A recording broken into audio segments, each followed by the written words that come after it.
Today on What Went Wrong, we're giving props to the props.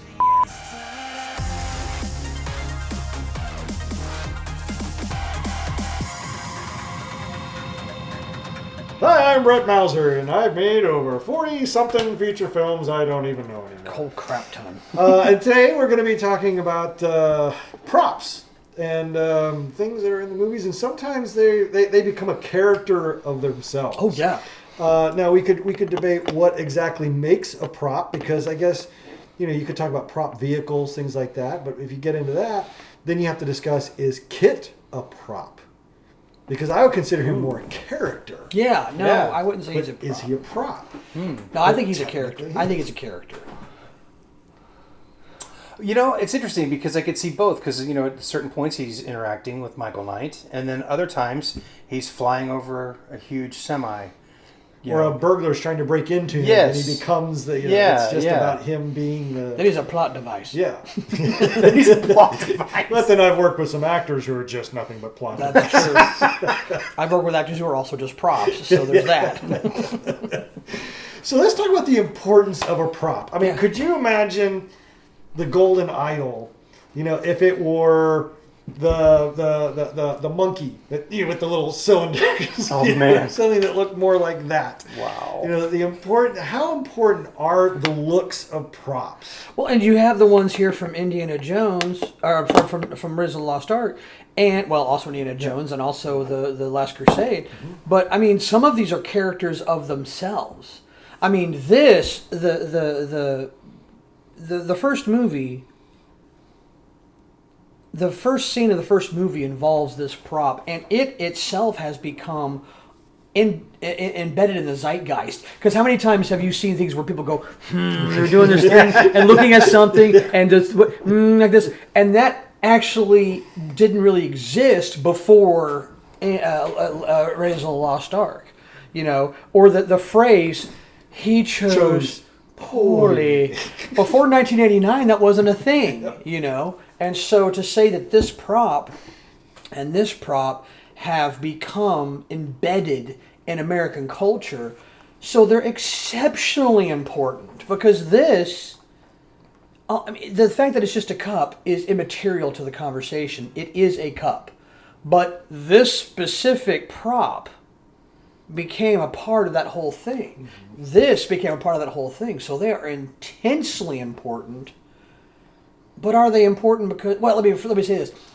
They are important because of what they mean to the society, but would it matter if instead of this idol head, he was using, even this cup? What if this cup was sitting on the thing, and he was, and doing it back and forth? The effect would still be the same. Or would it? Yeah, that's a good question. But it's like... Actually, I should say, would the effect still be the same? Not it would be the same. Would the effect still be the same? The fact that the Godhead. Yeah. Imagine seeing that versus that. Yeah. And then again, going back to this movie, this is very quotable. You have that look of that. Yeah. But then how many times you go, cover your heart, Indy? You don't say that in much culture. Or Kalima. Yeah. Kalima. I don't see myself going to the supermarket yelling that out in the aisle, But to be fair, when it did actually come out, when we were kids, we were doing that in school. Kalima. That was kind of a thing. You're messing with each other like, Kalima. You're like, get away from me. Here I am getting scared. You scared me, man. Sorry about that. I'll try that again. But actually, we used to do that to each other. We used to go, Kalima, and it was just a fun thing we would do in school. Now, it didn't have the same impact. It didn't have the same hit. But it still was a bunch of goofy kids doing stuff. So, I mean, the props themselves, what they mean, what they do, are, in this case, of vital importance, because it made its way into the culture, different props you see, the pulse rifles from Aliens. Though, I mean, everybody, like that.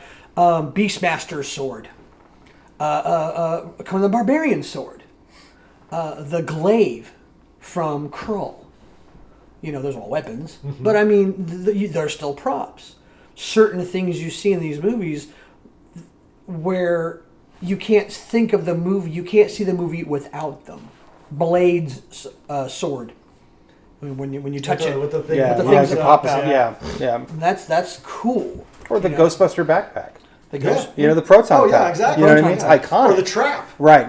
Yeah. Iconic.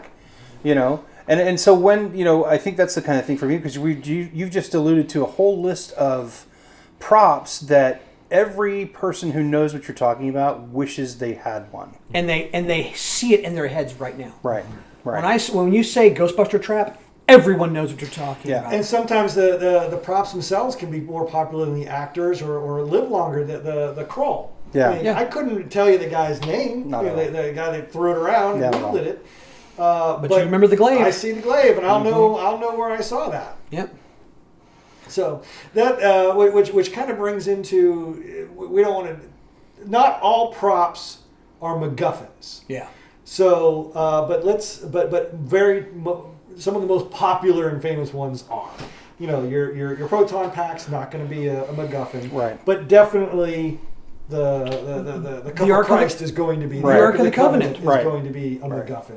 So let's talk a little bit about what a MacGuffin is. Okay. And this was, as far as I know, and it may go beyond that, but it is credited to the great master Alfred Hitchcock as explaining what the MacGuffin is.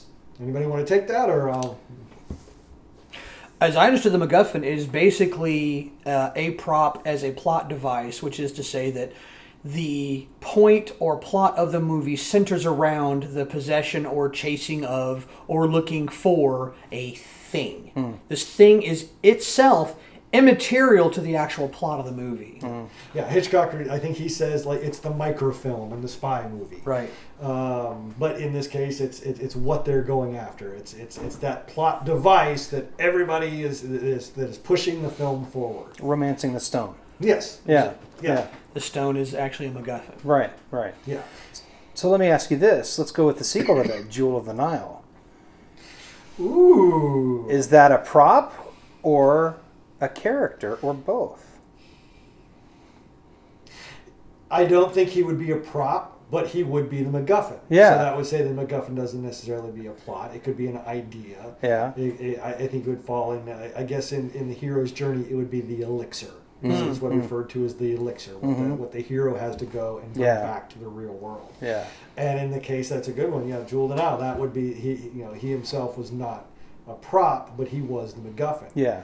But a character at the same time. That's a great example. So that wouldn't necessarily be that. I think maybe going along those lines in the film that we tried to shoot, the original Desert Rose. Desert Rose was the MacGuffin, and it was her. But in that one, we also kind of her sword was also the Desert Rose. Yeah, so, I'd say the Gladiator itself was probably the MacGuffin. Yeah. Where she was the character, but it also was a fact that we were looking for her or trying to get her to do what she was supposed to do. But yeah, so I guess you could have if you have the Desert Rose as the woman or Desert Rose as the weapon. Yeah, they're separate.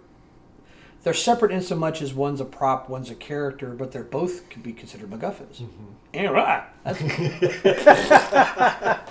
This is like Inception level That's right. MacGuffering. MacGuffinery is the top still spinning. What's happening here? Another great idea of a prop. Not the top not actually being the MacGuffin, but it is a prop. It is a essential. prop. It helps tell the story. So Yeah. getting props right is very very important, and getting them on time is even more important. Oh, good googly moogly. I know where you're going So now. talking about what went wrong, let's in the Innocent Saga, the great 10-feature film epic. We're going to both praise and throw under the bus Sergio. Fucking Surge. He would always drive you so f***ing insane that was the most rational thing to say. Fucking Surge. Surge. Fucking Surge. Fucking Surge.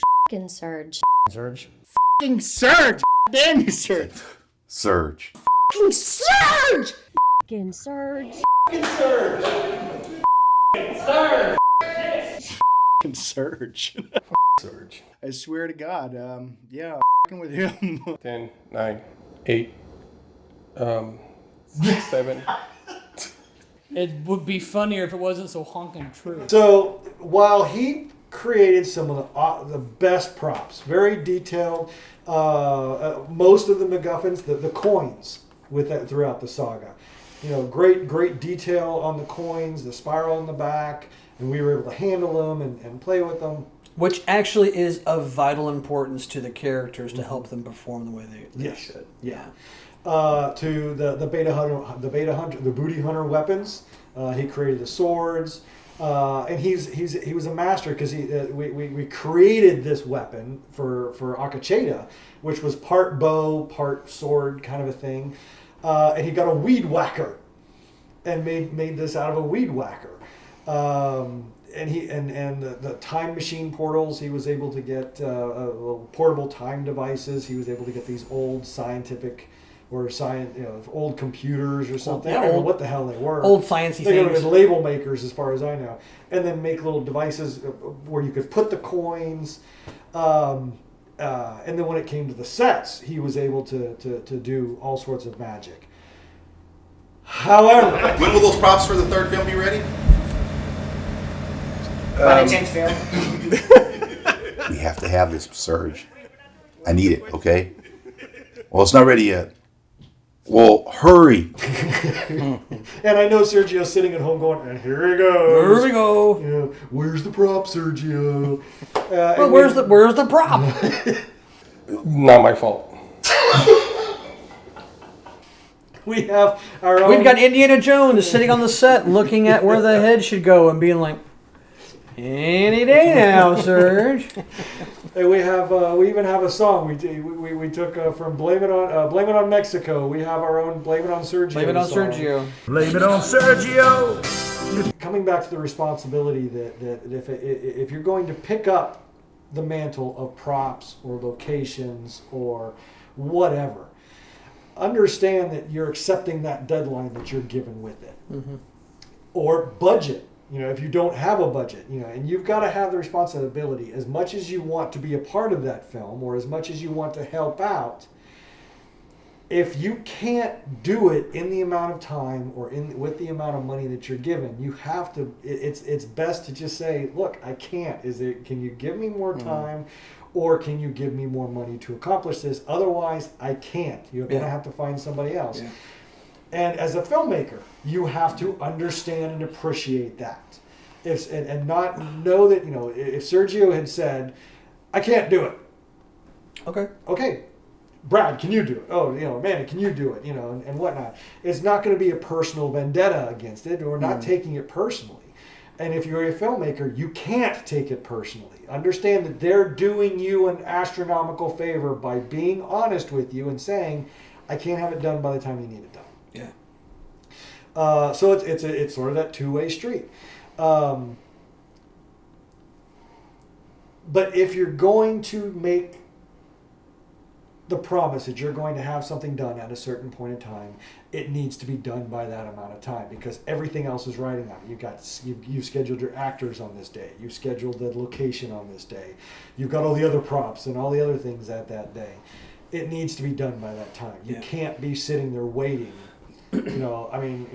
Again, gotta go. God love him. He does great work.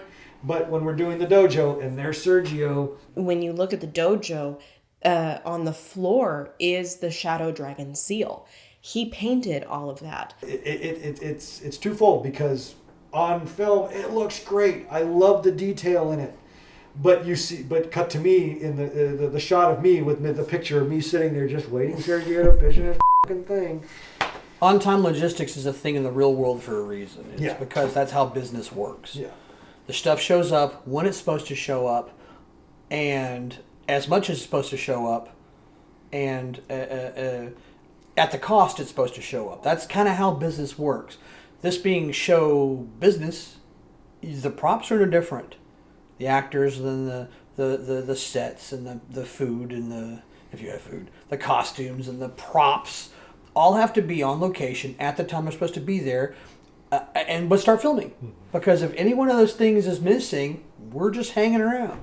And like you said, Sergio does a great job, okay, in so much as how it looks. But as far as getting the job done, he's terrible. Well, let's look at it from, okay, once again, I know what I know. Let's go with what I know. I was like, no, the stuff we've got is great, and it's perfectly exactly what you need. But if you're trying to do something, the plane hasn't left yet, and still hasn't left, and the next day still hasn't left, and the next day still hasn't left, are you going to use these guys to haul your stuff anymore? You have to have what you're supposed to have when you're supposed to have it. Otherwise, it doesn't matter how good it is. You can have the best wedding cake on the planet. If you can't have it at the church or the reception hall when the wedding is, what does it matter how good it is? You can have it 2 days after the wedding. Well, that's great. Maybe if someone wants to get married, then you can give it to them. But I'm not paying for the best wedding cake on the planet if you can't have it when I want it, where I want it. So Sergio is the only Mexicant that I know. Well, I think it's interesting because we're talking about something that, as a spectator, if you will, I think I watch documentaries, and there's been some pretty amazing films, like at the level of like Raiders and stuff like that. That when you get the after the fact, it's kind of the situation where it's like we had those moments where we were delayed, and it was costing hundreds of thousands, if not even millions of dollars. And it's not just like one movie. There seems to be like this not a pattern, but just like a theme sometimes where it's like the props weren't ready or they weren't there on location and stuff like that. So the question is, I mean, these are same companies that are used again and again and again. What happens? Because it sounds like Sergio is a repeatable situation that's occurred. So what happens with that perspective of that business who is overpromised and yet underdelivers with those necessary props? Why do we, when I say we, the film industry, continue to use companies like that? They don't. Yes and no. I mean, yeah. I mean, you do it too many times, and yeah, you're absolutely right. But there's that reputation, and that I always mix these words up. So not necronism, but narcissism. Narcissism. I always confuse narcissist with necrophilia. So that's. Anyway, He thinks a lot of himself. well, Fucking those dead people. that's right. But there's a nepotism. Nepotism. Not necrophilia. Nepotism. Him and his dad get Narcissism. together to have That's it. think of With- life with a themselves, dead- but then you know. to have sex with dead people. Yeah, narcolepsy. Was it narcolepsy? Nepotism. But they fall asleep necrophilia. every time they do it. That's right. This is just going to get worse and worse. The person stuck on themselves when they slept to death. Giggity. That's what it's in. Yeah. So much Jesus is needed here. That's so right. much Jesus. So there's the nepotism. I don't know. What are you talking The about? You've gone through so many favoritism, things. Yeah. So nepotism nepotism. is the perspective that you're allowing your family member. cousins and Yeah. But it's the same. It's the same thing outside of the family. But families, look at the Gotcha. Rust incident. The armor. Right. She was the daughter Right. of another. And that's Of a famous more better armor. Can you do my kid a favor? One of those kinds of things. He would mow better. Gotcha. Yeah, so there's a lot of that. It's talk about and I've used that word before. When it comes to film, that now I can't even think of the damn word. Probably it's a good thing I can't. There's that incestual Hollywood. I was almost going to use that word. Actually, that's funny that you said. I'm like, don't say it. He said, okay. Yeah, because you create that family, and you don't want to go outside of it. Gotcha. And that can be good. It can be bad. I mean, you look at the Mel Brooks stuff. You got the cast, the same cast from the film Time to and film. time again. But but you create that family atmosphere. Sure. You create that. But when you get into when Sergio becomes your family member, God forbid, you now feel loyal to them, that makes sense. and you're always going to give them the same. And you've job always had a role. thing with loyalty. That's kind of a issue with you. Fortunately, I've started not being as loyal. To me, again, the views of Steve are his own and not those of anybody or its affiliates. Buckaroo Banzai. To me, when I look back on that, the most garbage props you could, and maybe that was intentional, maybe it was unintentional, But the story and the fun and the camp that's in that movie makes me look over that they didn't have props like Raiders or stuff. I was like that. going to bring that up. Yeah, Let's go yeah. on the other side of Yeah. that, where sometimes the props are the charm of the Yes. film. Yes. You know, there's the infamous Star Trek Airplane 2 prop, which if you saw, you know exactly what I'm talking. You know what I'm talking with the red beams. It's also in Yes. Last Starfighter. Yes. Greg It is walks over and adjusts everywhere. it. Yes. It's in Buck Rogers. Yeah. Yes. And every time I see it, if it's in the background of a movie, my eyes go directly there. Right. Hey, that's Hey, there it is. You know, but I love that prop. Yeah. And then there are movies that just have that charm where it looks like the prop is about to fall apart. Right. You know, some of the Innocent Saga stuff. You know, I mean, the time machine is a f***ing coffee maker. You know, and you can tell it's a coffee maker, but just the way it's positioned and everything, you know, you do what you can, but there's a charm to Well, it. yeah, I mean, but let's also talk about what stuff in the Empire Strikes Back and the Star Wars, the ships themselves. There's the dude in Cloud City that's running away as they're evacuating, and he's carrying an ice cream maker. I forgot about that. Oh my god. The ships Now I'm themselves. gonna have to go watch that again just for that. There it is. The ships themselves are built with basically model sets that Yeah. they just kind of like, put this here, put this there, put this there, put this there. Okay. Junk.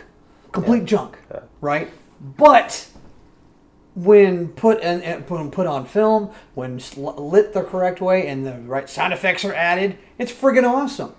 I love the Buck Rogers Last Starfighter or whatever it is. Like, I look for it myself. I love it. Buckaroo Banzai is one of my favorite movies. Yeah. And honestly, some of the special effects are just like, oh, It's garbage. it's garbage. Yeah. And they're hilarious. Because the whole thing is, first of all, Jeff Goldblum's in it. And seriously, how serious can we really be? Okay? But the whole idea is just bizarre. And the thing is, rules of the universe, if you will, we bought into it and said, you know what? Screw it. This movie's great. And so, if you're making Titanic, let's say, as a serious 2 hours and 40-something minutes, and it's a historical documentary, blah, blah, blah, that's great. If you have Titanic in Serial Rabbit 7, is it going to be quite as serious? And so that's the difference, right? Now, Buckaroo Banzai, love it, love watching it, love the music, love the whole idea. It's like, what the hell's going on now? Yeah. And the special effects are so dated. And you know Yes. what? I'm there for it. I'm freaking there for it. Right. You know? Now, if you were to try those same special effects with a serious movie nowadays, I'd be like, get the fuck out of Dodge. But it's not. It's Buckaroo Banzai. But I think Right. that you could do those cheesy Buckaroo Banzai sound special effects in Serial Rabbit and get away Yes, with it. exactly. That's the point. Okay? Yeah. So you can have stuff that's not right as long as it's not affecting the story, as long as it's not affecting the things that matter within the story. Does it matter in Lady Lawman that your bridal is not the proper thing that the crazy horse lady likes to see? Not really. Are we upset that we offended the crazy horse ladies of the planet? Not really. You know, the people who like Lady Lawman because of the story it tells? Absolutely. Okay. Does it matter that James Cameron got everything almost exactly right with Titanic? No. But the fact that he did makes it a masterpiece. Okay? I mean, everything is right. It's creepy how right everything is in that movie. It's kind of strange how right everything is. But that's the level of detail he wanted in it. And I, as a historian, love that. Am I upset as a scientific kind of minded person that Buckaroo Banzai is complete crap? Absolutely not. It's a Buckaroo Banzai movie. Come on now. You know? So you have to kind of look at it. Your props need to be what they need to be for what you need to do. Okay? If you had a very serious prop like this in Sir Rabbit 7, I'd be wondering why you spent so much money on your prop, because what the hell are you doing? And we remember the props that were used in Sarah, especially in the laundromat. Which you probably still have. Cue the floppy dildo. All right, so anyway, cue the montage. But anyway, so when you're looking at props for what you're doing, think about what you're doing, what you're trying to do. Think about the story, because the whole point of a prop, whether it's a prop or a MacGuffin, is it's telling the story. Okay. If it doesn't do what you need it to do, you don't need that prop. If it does what you need it to do, you need it. If you want this prop but you can't get it, you can always find something else. Okay. The fact that this head looks like that, or maybe it looks like something else, maybe the head's got shorter hair, maybe it's got a monkey face, does it matter? In the end, no. This is what we have, so this is what we remember. But if it had been different, but been the similar, would we now be talking about that? Yep, we absolutely would. Or when you pay too much for props and don't spend more money on the plot. And that's Masters of the Universe is a great example. It's like the props were amazing. It's like there's the He-Man sword. There's whatever this keyboard weird thing that he's playing. That's new. That was the worst MacGuffin ever because it's like it didn't pan out to be anything that was true. Granted, did it open the portals? Yes, it did. But what? What? Anyway, there's a big problem with a lot of stuff, and he and I talk about that. Is when you're going, if you're looking at a movie going, the hell, then that's probably not a good idea. Yeah. Unless it's something that's supposed to make you say the hell. Yeah. Like Sugar Rabbit 5. That's supposed to make you say the hell. Yeah, because there's, like you said, there's going to be the movies where you're like, this looks great. No idea what's going on. Exactly. Oh, but it looks great. Captain Harlock. There's a Japanese movie, Captain Harlock. It was the old, the Arcadia. It was a Japanese thing. Yeah. Looks beautiful. The ship, the Arcadia, is actually the idea and the look of it terrifying. Oh my God, that thing! It's like a haunted house. That's a ship. Right. Freaking scary as balls. Nothing makes any sense whatsoever. Nope. I'm watching the movie going, it's complete bat. Nothing makes any sense. I like watching it because it's beautiful. It's pretty. It's cool. As a movie, don't understand a thing. So it can be beautiful. Your props can be gorgeous. Your things can be whatever. And like He-Man, but it can be complete. That's my Benders. You know, That's it Benders. looks great. Looks great. Yeah. Don't care about anything. Nothing makes any sense. What? What the f***? What? Why is that happening? Who are these people? Why are they going over there? What did that happen? Oh my God, what the hell? You know. Yeah, it was a movie that I wrote that was based completely around the visual effects that I could do. I forgot to write about plot and character. But as far as visual effects go, it is phenomenal. Stunning. Right? Phenomenal. I mean stunning. Yeah. Not phenomenal, stunning. I'm like, oh my God, that looks amazing. But once again, the props being what they are, the movie being what it is, and they need to come together. And luckily enough, in Raiders of the Lost Ark, Titanic, some of these places, they came together beautifully. Yeah. Well, talking about the Abyss, it was amazing. Everything about the thing was amazing. But look at what Brent said at the beginning of this. It's this perspective that this is on screen from what? 3 minutes, Mm-hmm. you know? But this became, iconic for us, Mm-hmm. and it's that kind of perspective that it's like the when you marry an amazing script with beautiful props, you have this magic that will become timeless. Magic and it's is just the like word. it's one of those things that just is you hope for that, but you never truly know until it's all said and done. Until you have that thing in the can, or you're editing it and you're looking at, this is going to be a rock star. It's like as a musician, it's like when I wrote a song, it's like, can we not do that? Or when you hear it back after you've recorded, put all the things together, you're in studio, and it all comes together, you're like, oh, this is going to be a hit. This is going to be good. I like that. And that's the same kind of thing, that the marriage of the prop and the storylines, everything that comes together. Like you said, the Titanic drew you in. Ghostbusters drew us all in. And it's one of those things where it's like, and here's the interesting thing is where have we lost our way when the studios and stuff like that are looking more for merchandise than they are for the storyline and the prop, right? I love Gremlins to death. But I didn't want a Gremlin doll, But everybody around me had to have a Gremlin doll, and it's like, He's got to have a Grogu. Yeah, exactly. It's like he's Baby Yoda. What big deal? But it's Baby Yoda. It's like it's freaking Yoda 2.0, man. Whatever, I like OG Yoda, man. Yeah. But it's it's those kinds of interesting things that I sit there and just observe. It's like, that literally. I mean, I love the fact that you have this.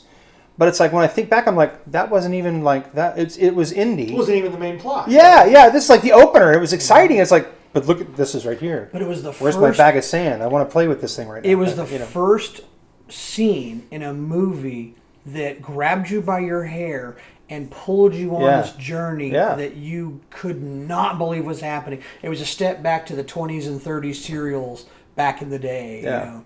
It was unlike, and I say unlike any movie, but it was an experience that hadn't been had in a long time, and it was so well done.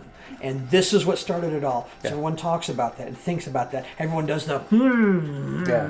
you know, it's been done everywhere. When you're choosing your props, choose wisely.